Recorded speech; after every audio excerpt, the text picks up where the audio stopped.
Tá.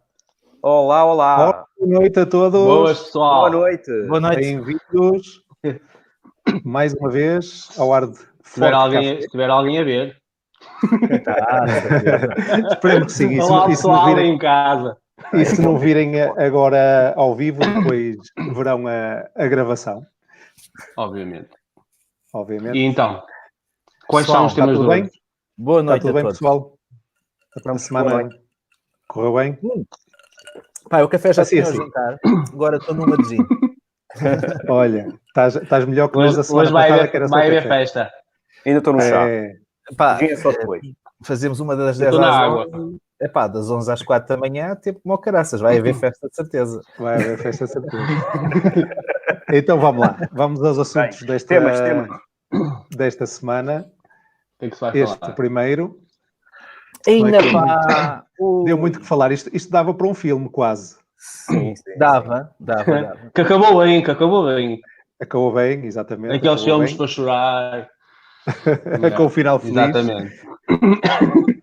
E Ora então, bem, Final feliz para quem foi hackeado. Porque para quem hackeou não foi lá muito bom. Não sei, Exatamente. a não ser que o mas, CEO tenha sido o próprio dono daquilo. Mas pronto, está-se bem. não, foi um exploit código. Não acredito. Não acredito que seja. Aqui aproveitar uma desvantagem de um contrato, se não me engano. Não é uma desvantagem, é uma vulnerabilidade. Sim. Vulnerabilidade, sim. Uma habilidade. E uma vulnerabilidade que não é bem do contrato. Uma vulnerabilidade. E eu vi que é da estava plataforma. conectado, não é? Tu leste tudo, ou Nelson? Pá, eu li as primeiras horas do ataque, acompanhei as coisas, li a informação técnica que foi disponibilizada, inclusive era um exploit que já estava identificado há quase um ano. Identificado, exato. Já tinha sido explorado em algum ataque anterior. Sim, já tinha sido explorado num ataque anterior. Olha, mas confirmem-me só uma coisa que eu depois confesso que desliguei. Os fundos conseguiram-se resgatar na sua totalidade ou só aqueles que ele não conseguiu trocar? Eu acho Foi que foi devolvido a quase totalidade, não é, António? Em Exato, moedas foi quase diferentes. totalidade. Em moedas diferentes. Em moedas diferentes. Exatamente. Diferentes. Basicamente eles agiram rápido e colocaram os endereços nas blacklists. Já agora que eu vinha explicar um bocadinho exchange, para as pessoas que estão em casa, João. Já agora que eu vinha explicar o que é um bocadinho a LendMe, não é? É um protocolo de empréstimos dentro da network da D-Force. E foi isso que foi atacado. Portanto, é uma aplicação de DeFi, não é? Sobre Ethereum, com base nos smart contracts, e desta vez foram 25 milhões. Sim. Já houveram ataques anteriores. Este ano já houveram 3, pelo menos este ano. Já houveram mais. Sim, mas eu digo em DeFi. Em DeFi, que tenham sido identificados. Temos o BZX, ou BZX, 900 mil dólares. O Yearn, em março de 2020, 280 mil dólares. E este, então, foi 25 milhões. 25 milhões é muito dinheiro. Foram as criptomoedas todas que estavam lá. Eles esvaziaram aquilo. Esvaziaram. E deixaram lá os niquinhos. Deixaram lá uma gorjeta só. Exatamente. E isso também podemos comentar, porque, sinceramente, eu acho que já tivemos a oportunidade de comentar entre nós. A pessoa que o fez como programador, não há dúvida que é espetacular, não é? Soube aproveitar as falhas ou as vulnerabilidades do código para fazer este hack, mas não pensou bem antes de o fazer, não organizou o ataque como devia ter feito, em primeiro lugar porque limpou todos os fundos, não é isso? Logo chama logo a atenção e obviamente a resposta deste caso da D-Force e dos exchanges que estavam associados teve que ser uma resposta contundente, não é?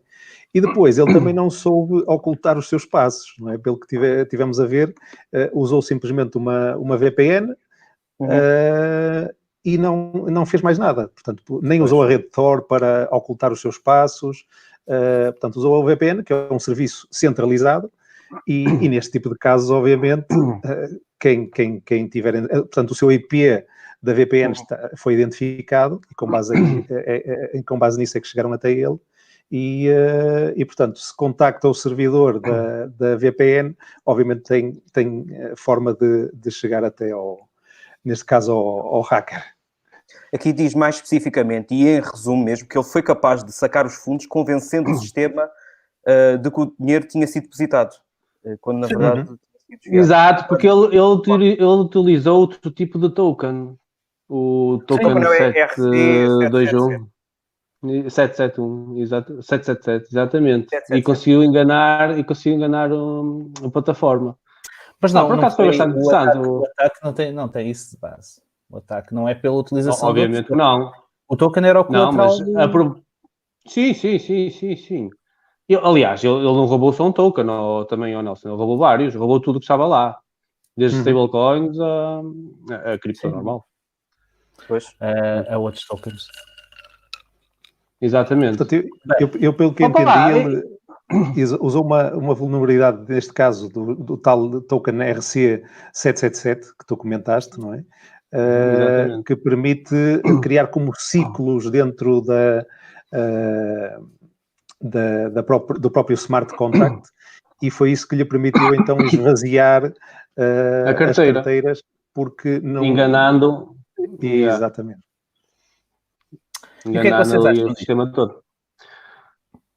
Pá, eu sinceramente... Não do ponto de vista daquilo que aconteceu, o problema que aconteceu, e dos que já aconteceram, mas o que é que vocês acham disto? Num contexto mais lato, o que é que isto diz deste ecossistema? Do ecossistema cripto e blockchain? Primeiro, eu acho que devemos falar sobre inexperiência. Uma plataforma destas que move milhões, mano, ela tem que estar auditada, ela tem que estar com programadores todos os dias a procurar vulnerabilidades no código para evitar este tipo de situações. Isto é muito grave, Nelson. É muito grave. Como é que é possível eles já terem conhecimento que havia certas vulnerabilidades que por muitas vezes, neste caso, nós sabíamos que já andavam a explorar isso há um ano, mas que por muitas vezes nem passam cá para fora, com medo que alguém se aproveite do momento em que estão ainda a estudar a situação, não a cair naquele momento. E então, deixam passar, ninguém vai ver, ninguém vai pensar nisso, ninguém vai... E chega ao fim, acontecem estas coisas. E o que é que estas coisas fazem aos usuários, aos investidores? Perdem a confiança, tal como o hack que aconteceu nos inícios desta economia descentralizada, na Ethereum, na plataforma que estão agora a falhar. Exatamente. Porque a confiança perdeu-se totalmente, que ela só voltou mais ou menos por volta de 2018, quando o DeFi voltou a ficar na moda e as pessoas começaram a ganhar mais coragem a investir nestes sistemas descentralizados. Sim, nestas plataformas. Eu falei nisto a primeira vez. Eu sou a favor destas plataformas, mas estas plataformas têm que ter uma maior segurança. Isto são praticamente bancos. No sentido em que só que são bancos dentro no ecossistema cripto. E como tal, sim, concordo contigo, tem que ser auditado. E vão falhar e muitos vai acontecer e aqui outra situação, quer dizer, eles tinham tudo numa wallet. É isso que eu também não percebi. Eles tinham tudo num só sítio. Não, vou-te dizer o que eu acho. O que eu acho vai um bocadinho mais a fundo, recua. Um bocadinho mais... Recua exatamente a esse ataque da DAO. Quem me conhece, o António conhece, um bocadinho mais do que a ti, João, porque já estivemos mais vezes juntos, e eu creio que ao António já confidenciei isto. Eu não tenho Ethereum.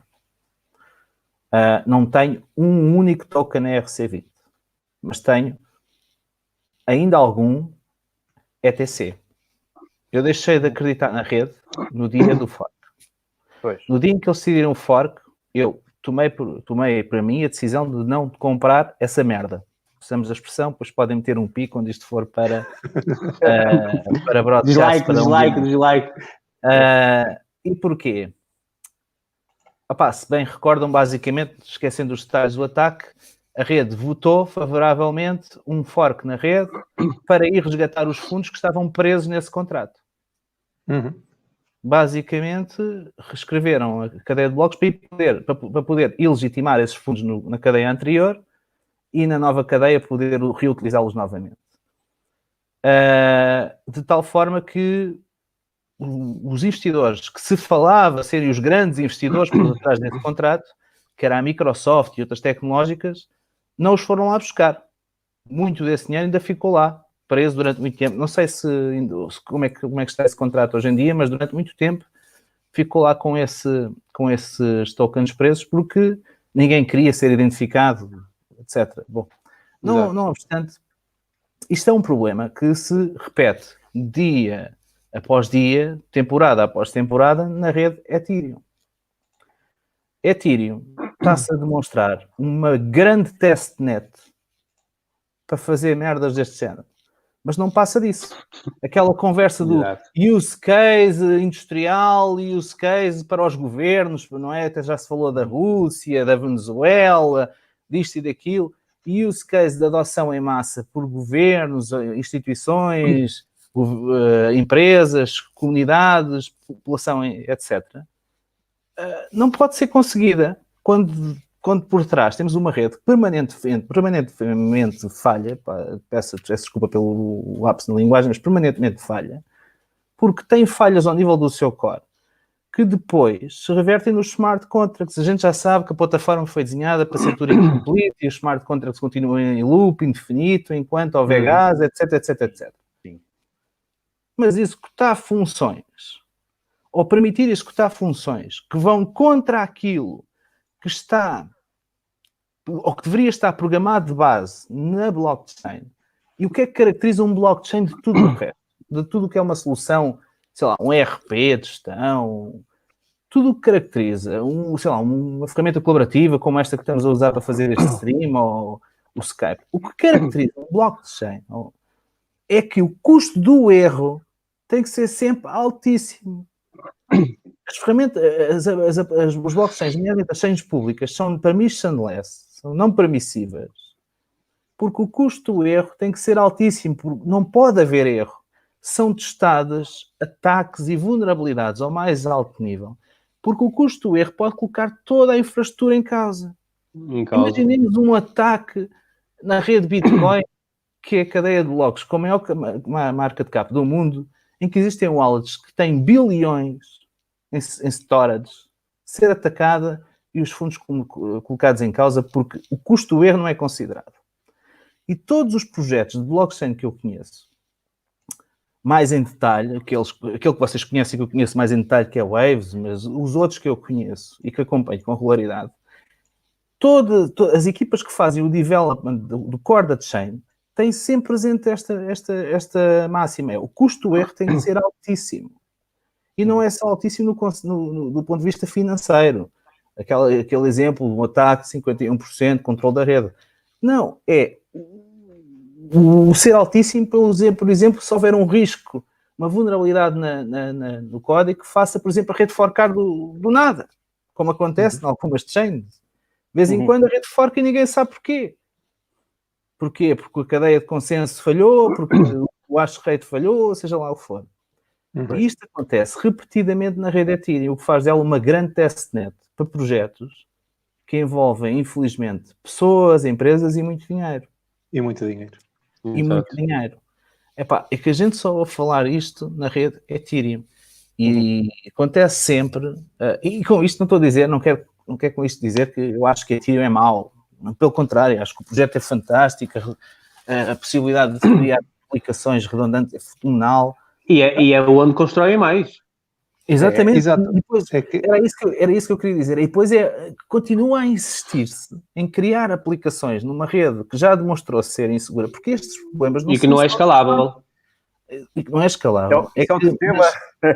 Sim. Sabes, estes projetos isto não são só vulnerabilidades ao nível da máquina virtual, do código que está programado em Solidity. Isto são vulnerabilidades que acontecem ao nível da própria cadeia de blocos. Porque ele depois minera transações que na sua eu sei que elas não são ilegítimas do ponto de vista daquilo que é a estrutura de dados, não é? Que é o consenso dos nós e do código. Mas que aquilo que elas conseguem fazer, muitas vezes, não sei se é o caso deste ataque em particular, é criar transações que quase que violam aquilo que é o modelo de dados da estrutura. Não é? E que são aceitas e validadas pela rede. Também é certo que aqui na Ethereum isto também só acontece precisamente pelos casos de uso que se lhe está a dar, não é? E pela possibilidade dos smart contracts.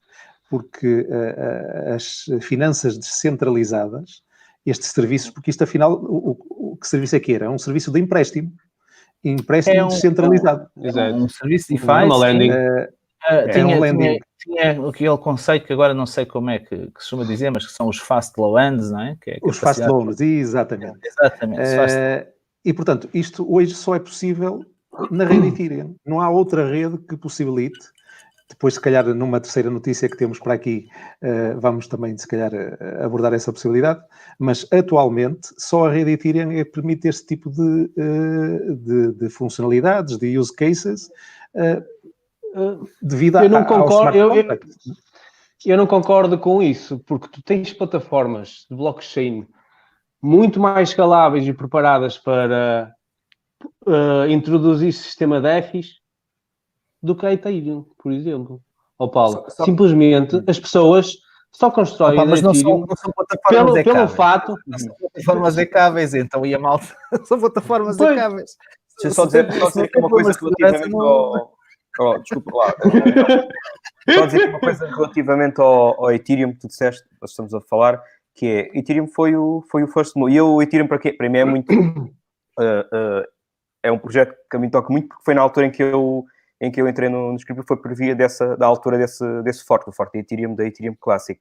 E eu lembro-me perfeitamente, aquilo foi mais do que simplesmente uma cisão de ideias diferentes, que foi uma filosofia completamente diferente. Por um lado, foram o Ethereum, a normal, a Vitalik, que mudou completamente as regras do jogo. E que voltou atrás, e isso deixou muita gente irritada, porque havia aquela máxima de code is the law, a lei está, as regras estão no código, e de um momento para o outro voltaram atrás e fizeram tudo de novo, quebraram todas as regras dos quais tinham estabelecido com o projeto Ethereum. E isso fez muita gente ir para o Classic. Depois, o Clássico são os scammers. Quem apoiava o Classic era quem apoiava os scammers. E eu lembro perfeitamente na altura, quando eu comecei a interessar no cripto, havia esta grande discussão que perdura até hoje, não é? Entretanto, a Ethereum escolou, não é? Neste momento já nem se fala da Classic, mas ela continua lá, continua no top. E acho que até tem um projeto de smart contracts que volta e meia vai havendo novidades. Obviamente não tem tanta visibilidade como tem a Ethereum. E a Ethereum tem essa particularidade, que é a particularidade dos first movers.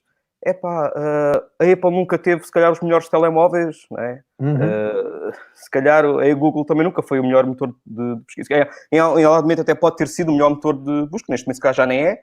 O Facebook também pode não ser a melhor rede social, mas são aqueles que têm, isto volta àquele tema que falámos na economia de redes, está lá, tem a maior parte dos projetos. Se fores à lista de parcerias, quase tudo o que é que são empresas estão em projetos com eles, é incontornável. Agora, cometem imensos erros, sim, isso é verdade. Isso é também uma realidade. Mas, para todo efeito, é o first mover. E vai ser difícil destorná-lo. É como disse aqui houve aqui um comentário que apareceu aqui, não reparei qual foi o nome, exatamente. É normal haver, não é? Está numa fase inicial e é normal realmente haver bugs, erros. O problema é que estes erros e bugs acontecem com milhões de dinheiro lá dentro. E, sinceramente... É um risco, não há dúvida que para já é um risco... É um risco de ambas as partes, de quem cria estes smart contracts, não é? Destes projetos e de quem está a investir neles. Investir, neste caso, a fazer empréstimos e etc. Mas pronto, neste caso, como já falámos... Deixa-me só... sim, força. Paulo, deixa-me só... O Mutei Nakamoto que está a assistir perguntou assim há bocadinho, acho que esta pergunta é muito importante, que é, os smart contracts são imutáveis? Não são. Uma vez deployed na blockchain, se o smart contract tiver falhas, como é? O código executado pelaquela versão do smart contract é imutável, porque é resultante de uma transação, fica transformado numa transação. Mas eu, Certo. como dono do código, posso fazer sucessivas atualizações. Isso é o que difere um smart contract de um blockchain, porque, passando aqui a expressão, os maximalistas Bitcoin dizem que são contra... eles dizem que smart contracts é aquilo que eles definem como Bitcoin script e qualquer um pode fazê-lo off the chain. Não é necessário programar isso em blockchain. Porquê? Porque o consenso está ao nível dos nós, não é? O consenso está ao nível daquilo que é o código que está no core. O smart contract não carece de autorização dos diversos nós e do consenso dos nós para ser atualizado. Eu, como titular daquele código, como criei, atualizo quando eu quero e bem me apetece. Exatamente, é mesmo assim. Agora, uma vez executado aquele código, a garantia que eu tenho é que só foi aquela transação é resultante da execução só daquele código. Se foi executado numa versão antiga, fica numa versão antiga. Se foi executado numa versão mais recente, fica numa versão mais recente. Mas o código é sempre atualizável. O código de um smart contract, sem necessitar de estabelecer consenso. Já agora, e na sequência desta resposta, dou outra, que apesar de não ter sido perguntada, que vai um bocadinho em linha disto. Todos nós sabemos como é que é feita a atualização do nome de um blockchain. Eu proponho uma alteração do código, uma nova versão de software, mas ele não é imediatamente ativado. Num blockchain público, o código aquele novo código, aquela nova versão é votada pelos nós e só depois de votada e aceita é que é executada. Estás a falar dos bits? Improvement. Estou a falar quando tu queres fazer uma atualização qualquer de qualquer chain. Pode ser Bitcoin, pode ser Ethereum, pode ser outra plataforma qualquer. Quando eu faço uma atualização de versão, o que eu peço é aos nós que atualizem para que depois aquela atualização seja votada e só depois de ter sido votada e aprovada pela maioria dos nós é que ela entra em produção de facto. Pronto, mas está dada a resposta. Desculpa lá, Paulo. Interrompi-te e tu ias avançar para qualquer coisa, ou ias dizer qualquer coisa. Sim, não, ia só comentar que, pronto, já, tal como já referimos, esta história teve um final feliz,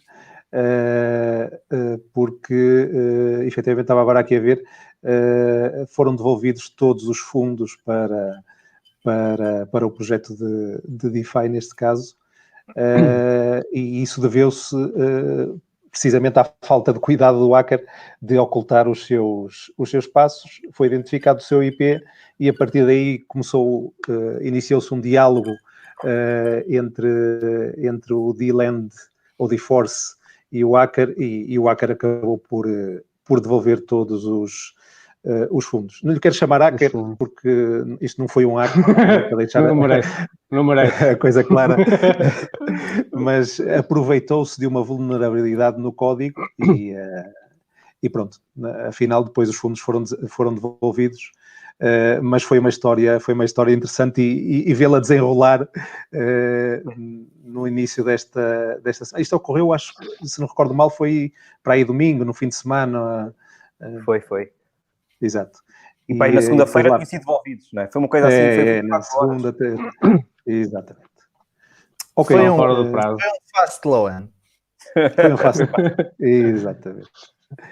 Próxima notícia, que também tem a ver um pouco com tudo isto, é a questão do anúncio da Binance de que os smart contracts passariam, ou num futuro, seriam desenvolvidos na sua blockchain. Não na sua blockchain. Outra. Perdão? Eles vão criar outra blockchain paralela à que já têm. E essa blockchain vai dar uma melhor performance. Vai funcionar do género de uma second layer para a blockchain que a Binance já tem. E basicamente vão fazer cross-chain homogéneo, é o que eles chamam de homogéneo. Não sei se a Binance chama homogéneo, mas é blockchain para outra blockchain dentro da mesma rede, estão emparelhados. E e vão fazer com que o VM que vão criar seja bastante compatível com a Ethereum, com os smart contracts da Ethereum. Ou seja, eles estão a criar um gateway para os desenvolvedores ou aplicações ou projetos que correm na Ethereum para poderem escalar. Diz a Binance. Agora. Pois, era isso que eu ia dizer. Vocês estão convencidos que realmente é esse o objetivo? Ou seja, o CZ, o Changpeng Zhao, dizia que não querem ser rivais do Ethereum. Mas, claro, ele quer roubar tudo à Ethereum. Ele com isto, o único objetivo que ele tem é roubar os projetos todos da Ethereum, migrarem acho que está claro, não é? Para a chain da Binance. Obviamente que é. Aliás, como estava a falar ali o Nelson, a Binance não está a criar uma compatibilidade com a VM ou usar a VM da Ethereum. A própria Binance criou uma VM que vai suportar ou facilitar a migração destes desenvolvedores ou projetos para a rede deles. Já agora, VM para os que nos estão a ouvir. Exatamente, se calhar porque também, como disse o Nelson há pouco, por causa da Virtual Machine e do próprio estrutura da VM, se calhar não ser a melhor para correr lá os contratos. Não, é o seguinte, isto... Vou-vos fazer uma pergunta, porque eu honestamente não sei. Vocês sabem quantos nós corre a Chain Binance? Tenho aqui a nova? 21. Eles vão fazer o mesmo esquema da EOS e vão usar o mesmo esquema da Cosmos para que é o Slash. Se não me engano, é a Cosmos que usa o Slash para deitar o nodo abaixo caso infrinja alguma regra.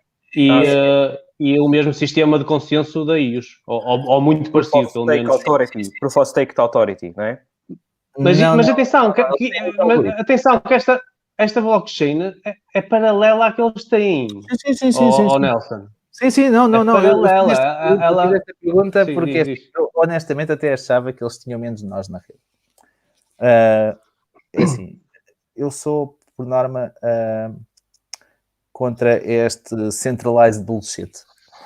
Isto... isto é eu e os amigos. Isto é pura ideologia, pá. Mas, sim, a Binance é uma organização centralizada. Exato. Tem uma rede, corre uma blockchain que é centralizada. Não vale a pena dizer outra coisa. É uma blockchain com uma DEX centralizada.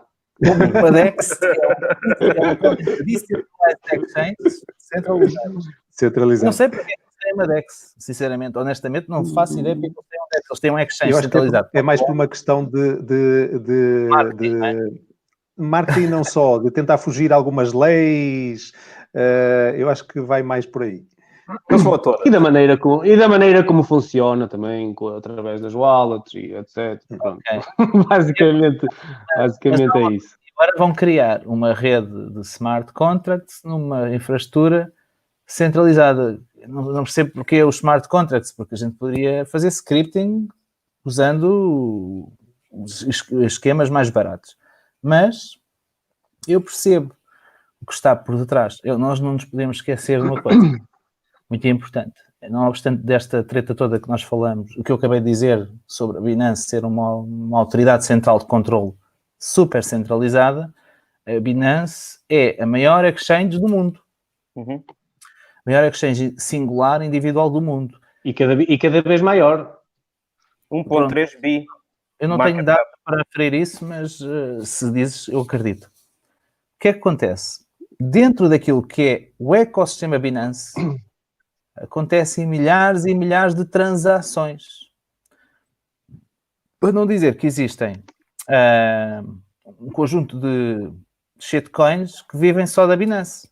Nascem e morrem na Binance. É verdade. E eles até parecem que são scams, praticamente.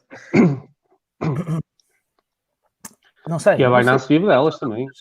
Mas que, um conjunto de moedas que nascem e morrem na Binance. A tendência, e eu acredito, não tenho dúvidas, que a próxima tendência será a construção de aplicações do estilo DeFi, e esse tipo de aplicações carece, obviamente, de smart contracts, porque são aplicações que carecem de mostrar transparência sobre o que está a acontecer, sobre aquilo que está a suceder com os colaterais, com os empréstimos, com o nosso dinheiro, e esse tipo de transparência só se consegue com registros numa chain traçável, não é? E auditável. Não estou a ver outra forma de o fazer. A Binance, basicamente, o que quer fazer com isto é continuar a centralizar em si poder, trazendo agora para si um conjunto de criadores de aplicações deste género, porque o custo destas aplicações das redes públicas, em particular em Ethereum, que é onde estão a maioria delas, é bastante elevado, já que o destinatário principal destas transações é a Binance, então por que não fazer tudo aqui? E aquela ideia que tu dizias, e eu concordo contigo, não, claro, Vitalik, epá, não, eu não te quero estragar o negócio, não quero o caralho. Não. E o momento em que saiu a notícia também dá a entender isso, não é? Estamos nesta altura a falar tudo destes hacks que tem havido em DeFi sobre Ethereum. O próprio Ethereum 2.0 que levamos meses e meses a falar e que não vê a luz do dia. Está em teste. Portanto, tudo isto veio numa altura em que é a melhor altura para a Binance precisamente apresentar este tipo de projeto, porque o Ethereum, a credibilidade está um pouco mais em baixo, não é? E projetos como este da Binance só têm tudo a ganhar em lançar neste momento. Pelo menos é assim que eu o vejo. Eu não sei se será um projeto vencedor. O blockchain não foi, claramente. O blockchain foi uma grande manobra de marketing, mas praticamente não tem adoção. Eu há bocadinho fui consultá-lo, porque sim, também faço o trabalho de casa. E sabia que Estás a falar aqui da Binance Coin, da moeda deles? Da Binance Coin, sim. Fui consultar as transações que estavam a acontecer na chain principal e estávamos a falar de blocos com uma transação, 2 transações. O projeto de criarem uma chain foi redondamente um projeto falhado. Foi um projeto de marketing e possivelmente concordo com essa tese de que para contrariar alguns normativos legais, alguns constrangimentos legais que pudessem existir. Sinto que se for na sequência do primeiro, é um mero projeto de marketing também, uma vez mais, para dizer que somos os maiores, estamos aqui a liderar à frente, tudo. Se funcionar, não tenho dúvidas que vai. Alguém Gana Sofia! Vão em frente. Não, se funcionar, não tenho dúvidas que vai destornar e vai retirar um conjunto de transações da rede principal. Porque disso eu não tenho dúvidas. Grande parte das altcoins que existem, neste caso, aquelas que dizem respeito à Binance, nascem e morrem lá, e o maior fluxo de transações é de lá para lá. São transações que nunca saem de lá, ou são transações que vão para lá ou saem de lá para regressarem mais à frente. E o CZ tem muito poder para decidir quais são os que morrem, quais são os que vivem. Se ele diz que faz um delista ou uma moeda qualquer, não digo que morra logo, mas vai. Não, mas ele é CEO de uma autoridade central de controle. Os CEOs normalmente fazem isso, não é? CEO é mesmo centralized. não é chief, mas podia ser. E o que é que vocês acham? Acham que os projetos que correm na Ethereum, os bons projetos, os grandes projetos que ajudam a rede, vão migrar para a chain da Binance? Eu, sinceramente, eu tenho dúvidas. Aquele silêncio. Eu tenho dúvidas porque aqueles projetos que realmente são puristas de DeFi, acho que não vão migrar para a Binance, porque foi o que já falámos. Esta rede não vai ser descentralizada. Bem, também podemos, se vamos a pensar no Ethereum, também... Mas se estivermos a falar mas se estiveres a falar de projetos que precisem de escalabilidade, precisem de rapidez, precisem de custos menores, e esses projetos vão continuar na rede Ethereum?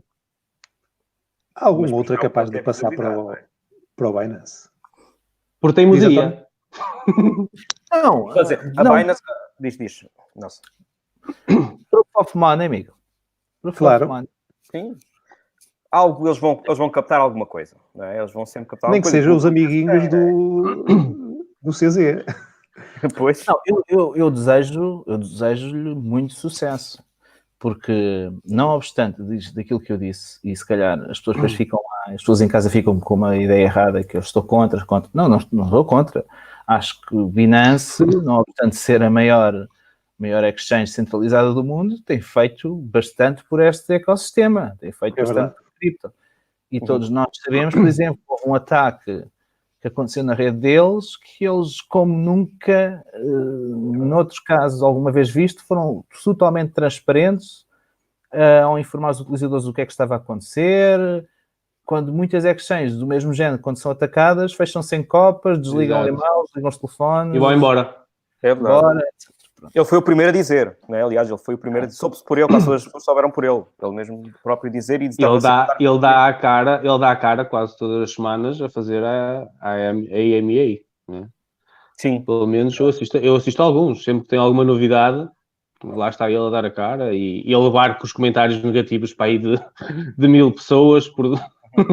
O que é mas muito lá está ele lá a dar a cara. Normalmente os CEOs são sempre assim metem sempre assim um bocado mais formalismos, e ele não, ele por acaso nesse aspecto, sim, acaba por dar muita cara. E acaba também por ser também o sucesso dele. Mas é tal coisa, ele está muito próximo, não é? Para o bem e para o mal, há pessoas que o odeiam por isso. Mas pronto, não se pode também ter tudo. Se queria só dizer, relativamente à moeda, só uma coisa. Para mim, a moeda da Binance, eu conhecia e acho que ainda devo ter, é pelos dar desconto nos FIIs quando fores comprar, usar lá na exchange deles. Para mim, o Binance Coin é só isso. Compras para teres e tem bastantes tools de utilização na rede deles, caraças. Seja nas FIIs, seja em burns, seja... Agora já não sei se eles ainda fazem burns, mas... Fazem, acho que fizeram... Eles tinham... Continuam a fazer. Eram bastante chamativos para os investidores. E os investidores querem investir em algo também que lhes traga valor no futuro, não quero investir em algo que é inflacionário por todo e para isso ficamos com dinheiro. Já é inflacionário. Claro. É um token de fidelização. E sim, tem funcionado. O token economics é bastante interessante. Eu acho que ele está demasiado inflacionado. Não vale aquilo. É a minha opinião. Achas? Sim, até mesmo a transação mas nós não sabemos, nós neste mercado não sabemos o que é que vale o quê, não é? Sim, quando a Bitcoin estava a 20 mil, uns achavam muito, outros achavam pouco, outros era o valor que devia estar. Opa, o que é verdade é que o bear market veio aí, tudo para baixo, não é? Mas é este o verdadeiro valor das moedas? É este que nós temos agora, por exemplo? Achas que deviam custar menos? Achas que não vão valorizar? Eu não estava a referir-me ao valor em euros, estava a referir ao valor em Bitcoin. E eu também. Então, em Bitcoin ainda perderam mais. Não, mas é um token de fidelização. Esse é um dos use cases mais aplicado na generalidade dos casos. Olha, aí o Paulo, Crypto.com tem um esquema de fidelização baseado em dois tokens de fidelização. Não é? E está a funcionar bem. Exatamente. E uma das ferramentas que a Crypto.com usa é exatamente uma das ferramentas que a Binance usa, ou usava, não sei se ainda continua a fazer IEOs, que era fidelizar o cliente, ter Binance Coin para poder participar em lançamentos IEOs, e foi a partir daí que a Binance estourou lá dos $4 que ela valia até aos 30, já nem me recordo, sei que foi sempre a bombar. E pronto, a IEO passou, não é? Aquela chama que existia, e o token obviamente desvalorizou, mas mesmo assim manteve-se, como o token do Paulo, do Crypto.com, o MCO e etc. O token do Paulo, também... tu tens um token? Paulo Santoshi, é em Santoshis. Não são meus os tokens, mas gostava. Também teve uma boa performance no mercado. Sim, à custa desse tipo de lançamento. Desculpa. Por acaso gosto bastante não sei quem é a equipa de marketing que trabalha com a Crypto.com, mas baseia-se muito marketing do mundo real, o que torna mais apelativo. Pronto, eu não quero obviamente estar agora a ocupar o tempo com isso, mas só para dizer que realmente a ideia é a adoção em massa. Então, se queremos procurarmos a adoção em massa, temos que procurar o público, não só o cripto, não é? Mas o público em geral. E então é nessa base que o marketing trabalha da Crypto.com. Exato. Mas pronto, voltando à Binance Coin, vocês acham que tem potencial para valorizar com a nova chain ou não? O público lá em casa gosta de ouvir estas coisas, pá. O que é que vocês acham? Esqueçam. Vendam isso tudo. A moeda foi... E se ainda por cima vão lançar um novo... Imagina que vão lançar um novo token, não é? Isto é um conselho financeiro, com toda a responsabilidade. Amanhã já não temos canal. Aí fazer spam. Mas vão lançar um novo token, não é? Pelo que eu entendi. Não. Vão usar a BNB. Sim? Acho que sim, pelo menos foi o que eu li. Vai ser mais um uso ali a fazer cross-chain, onde vais gastar mais BNB no smart contracts. Eu acho que vou comprar, mano.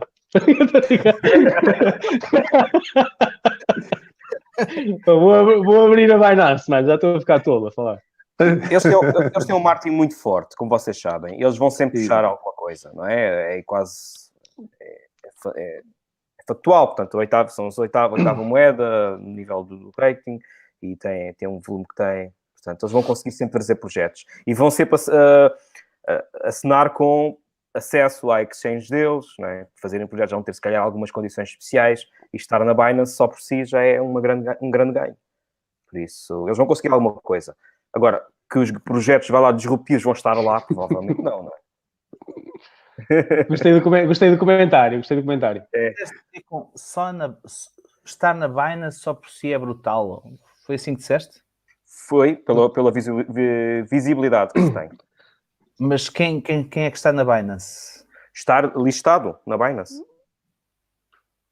Fazeres um projeto e depois estares lá listado. Tens uma visibilidade diferente e poderás ter acesso a um outro tipo de condições de acesso. Eles vão tentar ganhar por aí. Depende. Depende. Normalmente os projetos até querem estar inicialmente na Binance. Mas nem é que está com mais volume agora na maioria das moedas. A OKEx está a crescer bastante, por exemplo, não sei se vocês repararam, está a ficar com um volume bastante agradável. A KuCoin, não sei, quando eu vi também estava a crescer, mas eles também andavam a aceitar dólares, se não me engano, portanto, mas também não sei se podem, se não podem. Essa questão dos volumes, temos que ver agora o que é que... É aqui que eu acho, eu tenho aqui uma coisa, por isso é que eu estava a dizer que a Binance continuava a crescer, é no facto que a Binance está a fazer um bom trabalho no nível de desenvolvimento de comunidades ao longo do mundo inteiro. Ele foi para o Brasil, arranjou maneira de eles poderem trocar, comprar e tirar. Foi para a África, Nigéria, se não me engano, foram para mais alguns países. Está a arranjar soluções para essas pessoas, mano. E isto é verdade. Poucas exchanges já não ia fazer alguma coisa. Estão interessados em focar-se num certo sítio. No negócio da tacinha. Exatamente. E é nisso que a Binance é bom. Mas é nisso que a Binance é bom. Tem uma máquina grande por trás digo eu. E sim, tem um bolso sem fundo que lhes permite fazer muitas coisas. Mas faz parte, é importante, e como o Nelson diz, também mas não é assim tão... tem as suas vantagens. Não é? Mas eu não tenho ideia que hoje em dia seja fancy, ou fashion, ou queiras chamar, ter um token listado na Binance. Em 2020, o que não falta para aí é exchange na rua. E todos eles com um bom nível de volume. Já houve um tempo em que sim, talvez fosse interessante lançar tokens na Binance, inclusive estar listado e lançar tokens na Binance. Foi essa a hipótese que eles foram os primeiros a lançar, não é? Os tais IEO, não é? É isso. Não, exatamente. Initial Exchange Offering. Sim, já estou lembrado. Eles foram pioneiros nessa opção. Exatamente.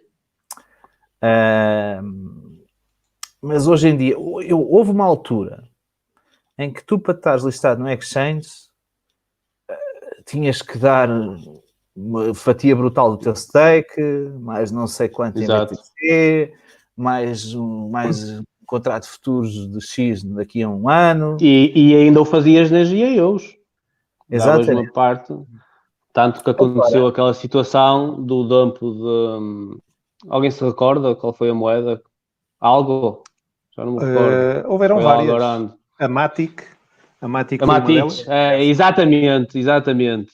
E com um dump gigante por parte... Que ainda nem recuperou, ainda continua aí na Rua da Amargura. Nunca mais foi a mesma. Exatamente. Agora eles competem entre eles. Há muito mais exchanges no mercado. E isso é bom para a concorrência. Fez baixar os custos de entrada. E cada vez há mais exchanges centralizados. E nós sabemos que o custo de entrada num exchange centralizado é zero. É zero. O problema é o volume. É isso que eu ia dizer. Volume. Volume, Por liquidez, enquanto, tudo. O problema está aí. O grande problema está no volume, mano. Tu até podes ter volume na Bitcoin com o par dessa DEX, ou seja o que for, mas os outros tokens é para esquecer. Por isso não precisávamos de uma DEX, não é? Chegávamos ali e fazíamos um swap. Sim, se forem tokens de Ethereum, se forem RC20, não é? Exatamente. Perde logo. Okay. Por isso é que essas moedas querem alguma visibilidade. Acho que era nesse sentido, se calhar, que o Paulo estava a falar. Moedas mais pequenas, se não tiverem numa exchange, como um trader se sinta, ou um investidor se sinta seguro, não vai lá comprar, acho eu, pelo menos eu. Nós já tivemos a nossa dose quando íamos à Criptopia fazer trading. Criptopia? Tiveste problemas? Não, eu não tive problemas, mas houve muita gente que teve, acho que foi o ano passado, fechou, se não me engano. Foi. Ficou com os fundos lá agarrados. Mas em 2017, a Criptopia era um mimo para andar a brincar com o Pump and Dump, mano. Não havia melhor. Era só para isso? Não havia melhor que aquilo. Era só para isso que ela existia. Tu tinhas tokens com uma letra, mano, ou com um número a subir em 1000% e por aí afora. Passamos ao assunto seguinte. Cada dia era um novo, era uma nova. Continua assim, Paulo. Outro que vem a seguir também é um shit. Shit oil. É este, não é? Este também dá muito o que falar. Mas não é um token. Não é um token, mas tem tudo a ver. Mas provavelmente deve ter algum token atrelado também. Não deve ter sido bonito. Quantos barris é que tu tem em casa, em stock? Opa, se eu tivesse entrado no contrato de entrega de futuro, ia receber agora 1000 barris, 4 caminhões, mano. Estava aí a tua sala cheia de barris aí agora. Não, enchia a piscina. Enchia a piscina de petróleo. Opa! Não, o ouro negro. Exato. Ocupou até o próprio Crypto Twitter. Foi uma das notícias que passou por lá e nunca ninguém poderia esperar que o petróleo, neste caso os contratos futuros dos Estados Unidos, pudessem chegar a valores negativos, não é? E a verdade é que Sim, assim foi. Menos 300%. E quando me disseram, eu pensava que estavam a brincar. Menos 300%. Quando é que existe essa merda? Menos 300%. Foi a zero, mano. Não, mano. Nem queria acreditar nisso. Bitcoin é essa? Eu nunca tinha ouvido falar menos 2%, menos 3%. No mercado de trading, não sabia que podia ir abaixo de zero. Ou seja, havia pessoal que estaria disposto a pagar para não receber o petróleo. Sim. E porquê é que achas que... Exatamente. O quê? Desculpa, Nelson. Porquê é que achas que isto aconteceu? Simples. Isto funciona de uma forma. É oferta e procura. quando manipulam, aliás, eles manipulam os dois, e a prova disso é o que aconteceu com o petróleo. Eles desta vez manipularam a procura, não nos deixam sair de casa, não usufruímos das comodidades, não é? Não usamos, não vamos trabalhar, não vamos andar de carro, não andamos de avião, não andamos nada, e os estoques encheram, obviamente. E, coitados dos que tinham entrado nos contratos, uns só para especular, outros para receber os barris, e entretanto aconteceu isto, não é? Não havia espaço, Mas olha, não havia quem queria comprar, e as pessoas tinham um dia para se livrarem daquilo, senão tinham que levar com os barris. Exatamente. E a multa não... As pessoas quem? As pessoas quem? As pessoas? As pessoas Quem estavam quem? nos contratos? Investidores. Quem estavam nos contratos? É- Investidores, ETFs, especuladores, instituições. Isto foi um tiro de carago. Isto foi um tiro de carago. E isto funciona de maneira alavancada, se não me engano. Portanto, não sei como é que vai ser daqui a umas semanas, vai haver muita gente a chorar. Não, repara, ó João, isto aconteceu porque o número de compradores, produtores, é inferior ao número de especuladores. Porque os produtores, ou melhor, os compradores produtores, têm onde armazenar o petróleo. Os Porque não há procura. Porque não há procura. Eles podem armazená-lo e podem transformá-lo. Os especuladores não. Tu recebias um bidão de petróleo em tua casa. Mas tu não ias receber na tua casa. Tu tinhas que ir buscá-los lá ao WTI. Mas a questão não é essa. A questão... Por cada dia que passar, e por cada dia que passar, desde o vencimento do contrato, é uma batelada de dinheiro. É uma multa que tinhas de pagar, obviamente. Ah, pois é. Aqui... Não queriam ter petróleo lá no quartinho. Ainda tem lá claro, o especulador obviamente que não queria, não é? Exatamente. Mas o especulador só entra para especular. Não é nada, ele pega e depois vende. O problema é que quem tem... Estavam a largar esses contratos, fosse a que preço fosse, porque não queriam ficar com a responsabilidade de ter que ir buscar o petróleo lá ao armazém, ou lá onde é que Exatamente. E mesmo as próprias instituições que também podem entrar nestes contratos, não é? Se tivessem espaço, só que não tinham espaço também não iam comprar.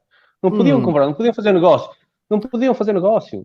Então, tanto que o que aconteceu, estes compradores não ficaram na asneira. Eles conseguiram vender o contrato, se não me engano. Ele abriu depois a $10 para o mês de junho. E, eles venderam, portanto ficou negativo e tudo. Quiseram-se livrar claro, alguém ficou com o contrato, Nelson. Alguém ficou com os barris ou odiaram. Não sei claro, não, desde logo o seu fabricante. Desde logo exatamente. o seu fabricante. Se não ainda recebeu dinheiro, é verdade, ainda recebeu. Exatamente. Não ficando neste contrato, passa para o próximo, é stock. É stock. Aí está. E abriu a $10. O bom é que o petróleo não caduca. Não tem data de caduca. Não, mas é o seguinte. Mas aqui fala. Não, foi muito interessante assistir a isto. O petróleo está neste momento. Este gráfico que estás a ver é o futuro, que está ativo. É o futuro, é. Ora, está a $17. Ele andava a 17. Eu não percebo nada de petróleo, mas toda a gente me diz assim na gíria, aquela conversa, quando estou até com amigos meus das áreas dos hidrocarbonetos e da área de utilities, dizem que a partir dos $25 deixa de compensar explorar. Não é? Ele está a 17. Já andou a menos 40, não é? mas está a 17. E sei que a OPEP e o Trump reuniu-se para reduzir a produção, sendo que o que está a acontecer é que a China e a Rússia estão a fazer pressão para contrariar essa baixa na produção. Mas essa baixa é suficiente? Nós não sabemos quando é que o mercado vai começar a voltar ao normal. E voltar ao normal não significa que a procura vai aumentar drasticamente. Percebes? Eu acho que isto aqui ainda não acabou, pá. Ainda para mais, não é? Não. Tudo bem, pode recuperar. Eu não sou analista, nem sou especialista de trading, nem de petróleo. Agora, pá, olhando para o que está a acontecer, quer dizer, se continuarmos nesta situação onde não podemos usufruir, como é que vai ser? Ou das duas, uma. Ou eles começam a reduzir drasticamente e vão ter que começar a despedir pessoas e a entrar em falência, ou acontece o que aconteceu, não é? Que o Trump disse que ia comprar, já não lembro quantos barris, não sei se vocês viram, Sim, mas mesmo isso não vai ajudar no longo prazo, porque nós não sabemos quanto tempo é que a economia realmente vai estar parada, principalmente a economia do petróleo. Não é? Tudo bem que nós possamos voltar à nossa vida normal, nós não vamos andar aí a usufruir de energias, não é? Mesmo que abra tudo amanhã, não vão começar as viagens. A procura vai subindo aos poucos, mas é suficiente para conseguir manter a economia do petróleo? É esta a pergunta, é como estava a falar um bocado também no custo dos gastos lá dos $25. Eu não sei, pá, eu estou aqui um bocado... Acho que no vencimento dos futuros do próximo mês a história vai se repetir? Ou os especuladores já... Não, acho que não se vai repetir já, mas... Vai repetir. Mas repetir como? Para negativo? Não sei se não. Vai, não direi que vai para negativo, mas os especuladores... Estamos a falar... Claro, eles fazem arbitragem, pronto. Não diria que vai para negativo, mas vai haver... Vai ser volátil, vai ser volátil, não é? Vai ser volátil, pode ir próximo a um crash, porque os especuladores são isso mesmo. Tiram partido dos erros de quem não acompanha o mercado ali, em olho. Exato. E eu gostava até de fazer uma referência a isto. Quer dizer, muitos dos críticos do mercado tradicional para o mercado da Bitcoin é mesmo este, que o ativo é volátil, que o ativo é centralizado, que o ativo tem baleias. Mas quer dizer, olhamos para o petróleo, que aconteceu esta semana e com a situação toda que está a acontecer no mundo, o que é que eu fico a pensar? O que é que estes nabos estão a dizer, mano? Quer-se dizer, temos aqui um ativo onde manipulam a procura, não é? Se não nos deixam sair de casa, não nos deixam trabalhar, estão a manipular indiretamente a economia. Isto é um dominó. Eu não saio de casa, não vou gastar, vai começar, não há consumo, não há nada, depois isto vai ter uma repercussão enorme nos cronos, não é? E quer dizer, e depois têm medo de investir num ativo que provavelmente deve ser o ativo mais confiável do mundo. É o ativo onde nós sabemos que tem a sua limitação a nível de supply, que sabemos que não vai haver mais emissão ou menos emissão, porque já está estipulável. Emissão já está estipulável. E não é emissão. Sim, mas tu percebeste.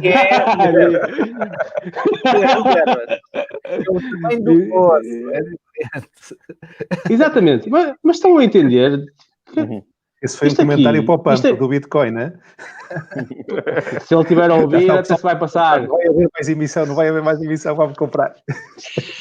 Não, mas é um facto que a Bitcoin tem tudo para dar certo, com os erros dos outros, das commodities e stocks e erros governamentais e etc. Eu acho que até agora os que se estão a revelar efetivamente ativos de refúgio de valor, um é o Bitcoin e o outro é o ouro.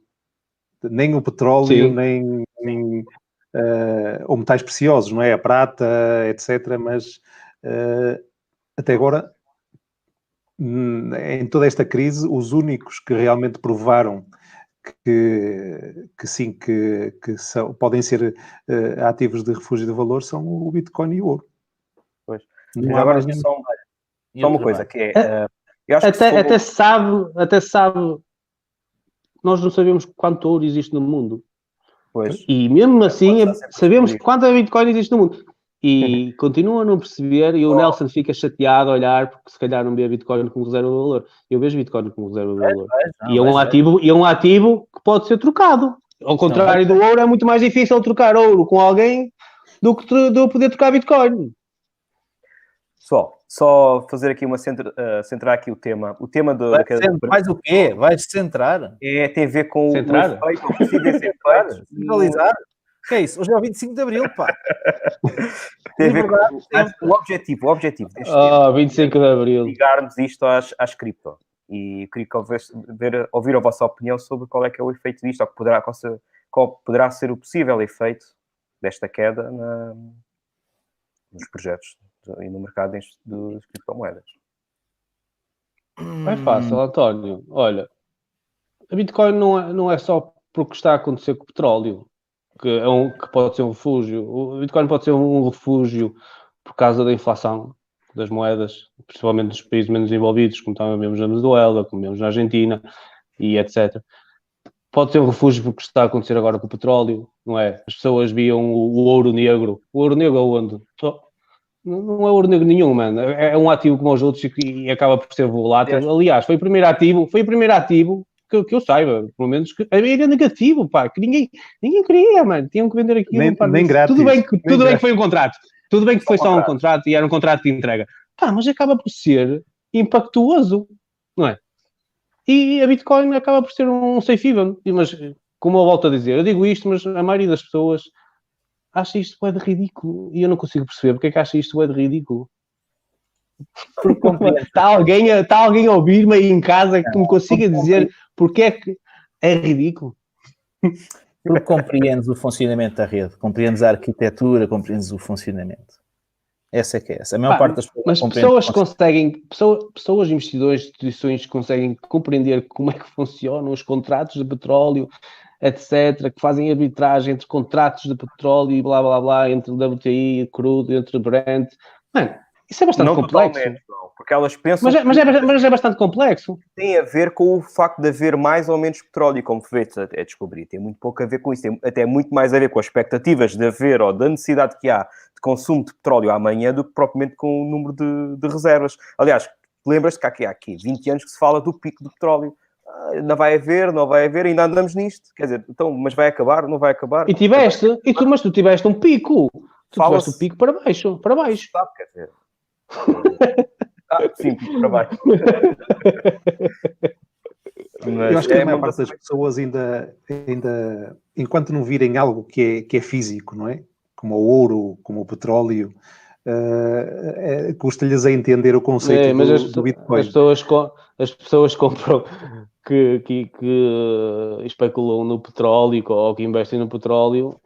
Sim, não tem petróleo em casa, mano. Sim, não. Acho eu. Se calhar já ficaram com os barris em casa. Não, mas vem no funcionar no dia a dia, entendes? Eu não concordo em absoluto com aquilo que o Paulo disse, entendo. Vem no a funcionar no dia a dia. As pessoas, e isto que eu vou dizer é polémico, as pessoas confundem, quando entendem minimamente o conceito de uma criptomoeda, confundem-na com um produto. Porquê? Exato. Porque uma ação, mesmo eles dizem, com ações da EDP, passando aqui a publicidade da EDP, que até precisa para pagar o resgate. Mas... Será que pagou? Não. Pagou. Mas falemos uma senhora virou-se para mim, já recebeste a fatura da EDP? E eu, já. E eu, não. Disseram-me que eles tiveram problemas lá com o sistema. No computadores. Bom, eu assim a pensar, andaram a ouvir o nosso vídeo da outra vez. mas o que é que eu queria dizer com isto? As pessoas acham que a ação é uma ação, como era antigamente, porque de facto havia uma ação impressa, um título todo muito bonito e tal. Quando se fala em investir em cacau, commodities, as pessoas veem isso no dia a dia e confundem criptomoedas com ativos reais. Físicos, que possam ser usados, sei lá, para ir comprar carne no supermercado. E eu já cheguei a fazer este exemplo. Eu já cheguei a dar o exemplo do que era uma criptomoeda usando o conceito dos pontos do supermercado e da bomba de gasolina. Usando o conceito de fidelização. Sim. Usando o que é para entender em que é que consiste um token ou uma criptomoeda, usei o conceito dos pontos, que é algo que as pessoas não associam diretamente ao físico. Dos vales e pontos. Mas que funciona. E que aquilo vale X em desconto. Bom, mas o que eu sinto mesmo é que as pessoas, quando não entendem, não compreendem o funcionamento da rede, dificilmente se apaixonam por isto como nós os 4 se apaixonaram. E claro, até podem comprar algum por descargo de consciência ou sei lá, por curiosidade, às vezes. Por curiosidade, exatamente, estava a faltar a expressão, mas não são interessados, não acompanham. Daí que eu me esforço sempre por tentar ajudar a compreender, desde logo o paper do Satoshi, os fundamentals do Satoshi, e depois ajudar a que as pessoas compreendam o que é uma cadeia de blocos, como é que funciona, como é que os blocos ligam uns aos outros, como é que a rede é validada. Isto é importante explicar às pessoas que na generalidade das redes, eu digo a generalidade, aquelas em que eu acredito, porque há umas em que não são assim, as transações são todas validadas desde o dia 0, as cadeias de blocos, quando aparece um novo bloco, são validadas, ou seja, é validada a cadeia de transações até ao bloco 0, e isso é muitas vezes um fator que dificulta a escalabilidade de uma plataforma e torná-la mais ágil e mais rápida, porque estamos a validar milhares e milhares de blocos, em alguns casos milhões de blocos, milhões de transações, desde o dia 0, e só assim é que é possível manter a segurança, o tal custo do erro que eu estava a falar no início. E a descentralização. Exatamente. Então, matámos a escalabilidade por estas duas opções. Exatamente. E é importante explicar isto às pessoas, porque as pessoas dizem, mas eu posso lá meter 1000 moedas. Não, essas 1000 moedas têm que ser contabilizadas.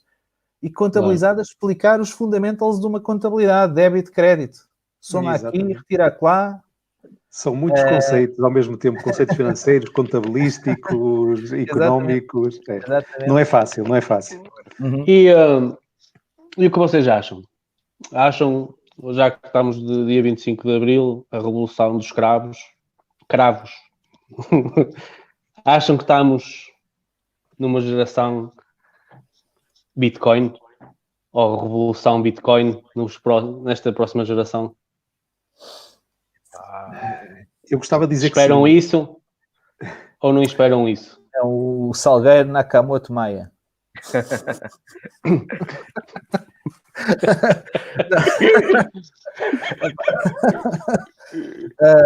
Não sei, olha, não sei. Ainda há bocadinho estava a pensar nisso. Hoje é um dia muito importante para nós, na nossa história em particular. Mas olha, já agora, antes de responderes, não achaste bem irónico o que aconteceu hoje? No dia da liberdade, estarmos fechados a cantar em casa? E eu digo-te, hoje as pessoas foram para a varanda cantar, lá a Vila Morena, e o hino, às 2 da tarde, se não me engano, que deu na televisão e tudo, e eu fiquei preocupado com elas, porque no outro dia, o José Malhoa foi cantar para a varanda e a polícia entrou lá em casa. Não era ele que levava o boné Eu fiquei preocupado que as pessoas todas estavam a cantar na varanda. E eu não fui, claro. Eu não fui cantar. Mas achei um pouco irónico estarmos a festejar um dia da liberdade. Enfim, sem liberdade. Mas continuando. Tenho mixed feelings sobre o que está a passar. Percebo que todos nós estamos confinados às nossas residências com o objetivo de reduzir a propagação do Covid. Percebo isso tudo. Acho que é uma maluqueira. Tenho que ser honesto e dizer isto, que se está a exagerar. Depois tens 100 pessoas do Parlamento juntas. Não, é o seguinte, o Parlamento é a casa da democracia, eu respeito o Parlamento, não cheguei a esse ponto. Toda a gente cumprir as regras que são dadas, porque que eu não posso não podíamos estar os quatro separados a falar. Não, a polícia veio e manda-nos logo para casa. Mas estava-te a dizer, mas tenho mixed feelings, acho que se está a exagerar e estou a assistir. E agora vou dizer uma coisa muito séria. Estou a assistir a um aumento de regras que contrariam os direitos e as liberdades que estão assumidas na Constituição. Já se está a falar da georreferenciação dos nossos telemóveis para te mandar uns SMS a dizer que estiveste em contato com o que faz a China. Epá, nós não nos podemos esquecer que há esse risco de haverem governos autoritários de haverem autoridades centrais de controle, uma vez mais, peço desculpa, autoritárias, que aproveitam o Covid, e isso está-se a assistir em alguns países, inclusive bem próximos, tipo na Hungria, que estão a aproveitar o show-off do Covid, do coronavírus, para fazer passar leis que não são temporárias. Coisa em cima de nenhuma. São definitivas. E uma experimentação também. E uma experimentação. Pois. E eu acho que nós temos que estar atentos. Não ia dizer insurgir. Não. Pois. Acho que não é uma palavra demasiado forte para ser dita neste momento. Mas temos que estar atentos. Temos que estar atentos porque aquilo que conseguimos em 74 foi muito importante, que foi reforçado depois mais à frente, continua a ser muito importante, que cripto, pela primeira vez, passado tanto tempo de disrupção tecnológica que tendiam que fazer crescer gigantes tecnológicos, atrás de gigantes tecnológicos centralizados, blockchain, cripto e Bitcoin vieram trazer uma luz ao fundo do túnel naquilo que é a liberdade, naquilo que é a possibilidade de tu decidir sobre ti, naquilo que é a descentralização, naquilo que é a autonomia e a ineficiência das máquinas centralizadas, dando possibilidade de fazer as coisas sem autoridades centrais de controle, sem intermediários, sem teres que pedir autorização a terceiros. Não estou a dizer que cripto é a salvação de todos os problemas do mundo, não é isso, mas é um exemplo de liberdade. E temos que estar atentos, porque eu vejo as pessoas a queixarem-se de muita coisa estúpida, esta semana em particular, da telescola e não sei o quê. Eu tenho 3 filhos, como vocês sabem, os 3 estão a fazer escola remota ou telescola e acho que está a correr muito bem. É melhor isto do que nada. É melhor isto do que nada. Mas, por exemplo, não vejo ninguém queixar-se do cabaz alimentar dos supermercados que aumentou qualquer coisa como para o dobro. Não vejo ninguém na televisão a falar disso. E, em particular, o cabaz alimentar. E a mim, pessoalmente, eu faço as perguntas. Eu não sou desta área, não sou agricultor, não sou pescador, mas faço as perguntas. O setor agrícola não está a ser gravemente prejudicado por esta crise.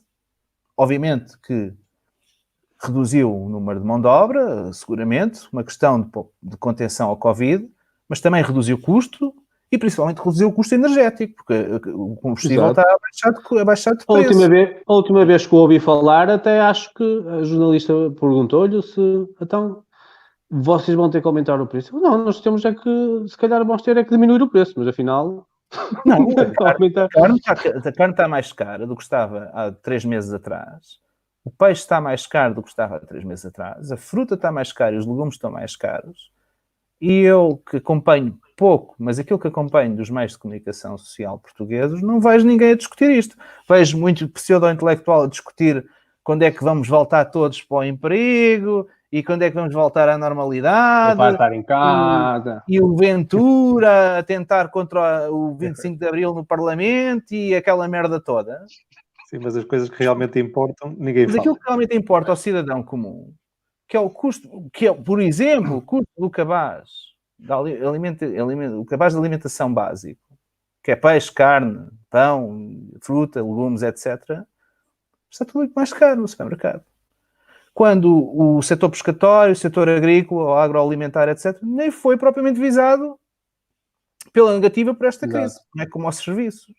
No setor dos serviços, que estão fechados, os cabeleireiros estão fechados, os mecânicos estão fechados, os escritórios estão fechados. Os pescatórios também não podiam...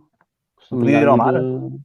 Pelos vistos, não sei, mas tinhas muitos que não podiam ir, que andavam a bater mal aqui na Marina da Póvoa. Sei lá porquê, não sei bem, mas não podiam ir. Se calhar não podiam ir porque tinham que ir todos juntos, não sei.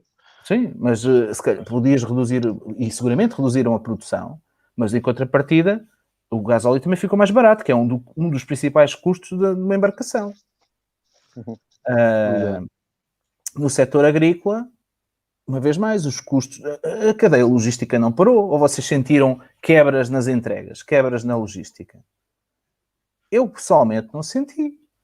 Eu vejo todos os dias, moro relativamente perto de uma zona abastecedora, e vejo o mesmo movimento logístico a acontecer. Pá, seguramente Aliás, houve uma se quebra, fores mas- ver a estimativa, se fores ver o dinheiro gasto diário, aumentou, já não me recordo, não sei se andava à volta dos 31, aumentou para 39 ou algo do género. Aumentou bem mais, as pessoas estão a comprar mais. Tipo consumo Exatamente, não, as pessoas estão a comprar mais. E deixa-me só responder aqui a um comentário que nós temos em live, do Mutei Nakamoto, e desculpa interromper-te. Ele disse assim, não coloquem a culpa no agricultor. Não, eu não estou a colocar a culpa no agricultor, porque infelizmente não é o produtor o principal beneficiário desta crise, ou o principal beneficiário deste aumento de preços. É a cadeia de intermediários. Exatamente. E aqui relaciona diretamente com o cripto. O problema são os intermediários. O problema da destruição de valor está exatamente na quantidade de intermediários e naqueles que não servem bem o propósito do bem coletivo. Que servem só o interesse daquilo que é o seu próprio umbigo, que querem ganhar muito mais à custa dos outros.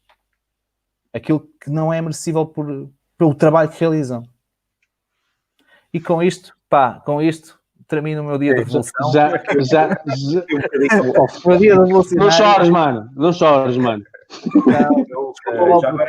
Nem tem nada a ver com cripto, mas como estávamos a falar Mas dá para revolucionar. Já agora deixa eu só dizer qualquer coisa também, e relativamente a cripto, pegando a pergunta do João, talvez seja uma oportunidade agora nos próximos tempos, com o que está a acontecer a nível da privacidade, os desenvolvimentos que aí vêm, pelo menos no Bitcoin, que é o mais conhecido, há aí uns improvements que estão para vir, não se sabe ainda bem quando é que serão implementados, mas que irão melhorar a privacidade, que é uma questão muito, muito importante e poderá ser agora crítica nos próximos tempos. Mas achas que estamos numa revolução ou não? Não. Ou numa próxima geração?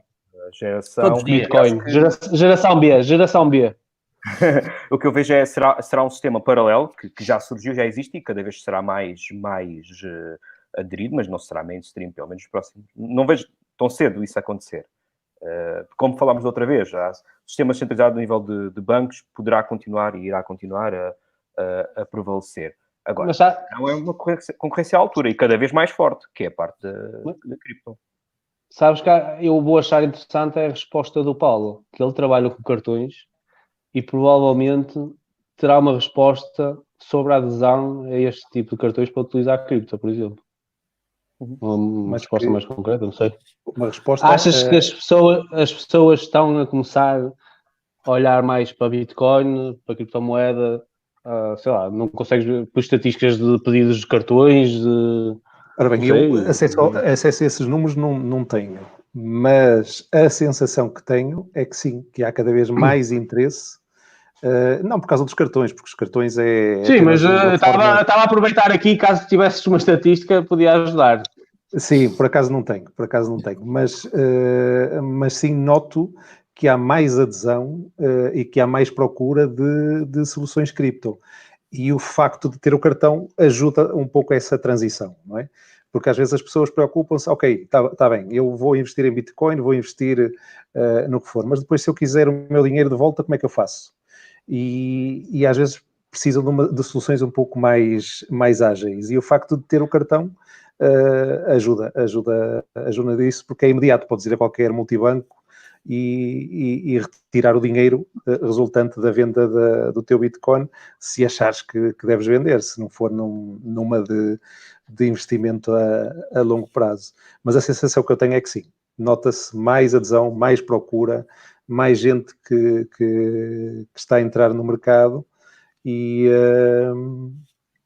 acho que isso é bom. É bom e também resulta de tudo isto, não é? Porque as pessoas, afinal, estão a procurar alternativas, não é? Já não confiam nos governos, já não confiam nos bancos centrais, já não confiam na sua própria moeda, não é?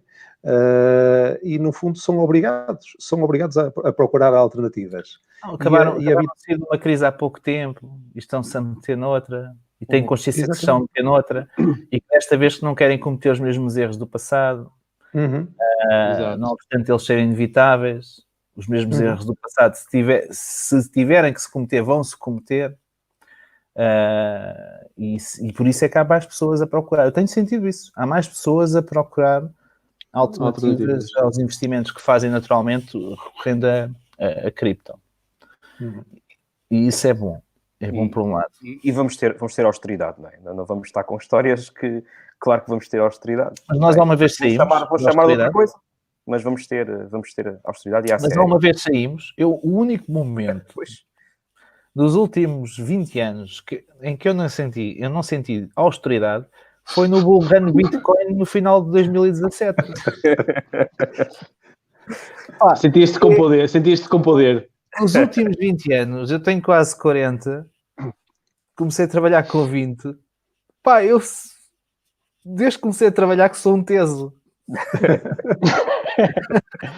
Ao menos seja teso nos 2 sentidos, mano.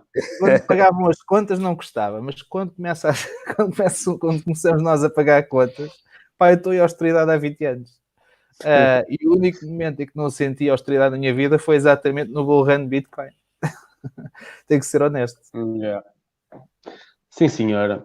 Ok, meus Bem, amigos, pessoal. já vamos com 20 minutos de excesso sobre a hora. Tolerância. Foi o desabafo do Nelson. Não. Foi há um bocadinho. Mas olha, pessoal, é o seguinte: bom 25 de abril para vocês, que ainda falta meia hora para acabar. Isso é que é 40 importante. minutos. 40 minutos. Vou para a varanda cantar a Vila Morena que hoje deixam. Para os comunistas, o 25 de abril é como se fosse o dia de Natal.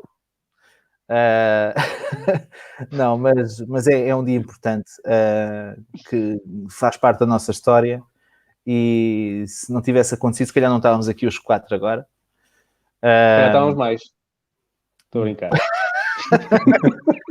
Estou a ver que tu és daqueles que jogam do outro lado.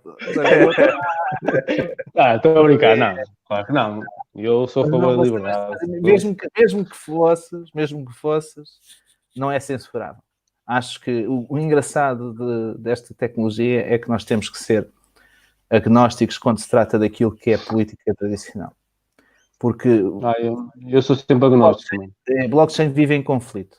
E nós temos, e ensina-nos também a lidar com o conflito, não é? Desejo-vos a todos um bom fim de semana e uma boa semana. A quem nos está a ver, exatamente o mesmo. Em casa. Espero que tenham gostado, pessoal. Enviem-nos os vossos comentários, questões sobre aquilo que... Digam o que gostavam que nós falássemos. Sugestões.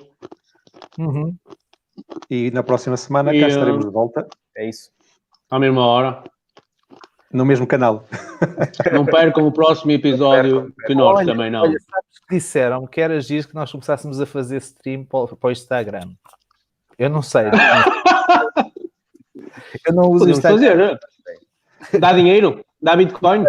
Não faço ideia. Se der Bitcoin... Já estou a imaginar o António a tirar os óculos. Sim, tem que fazer uma maquiagem e tal. Os meus filhos, sim. Os meus filhos é que ligam a essas merdas.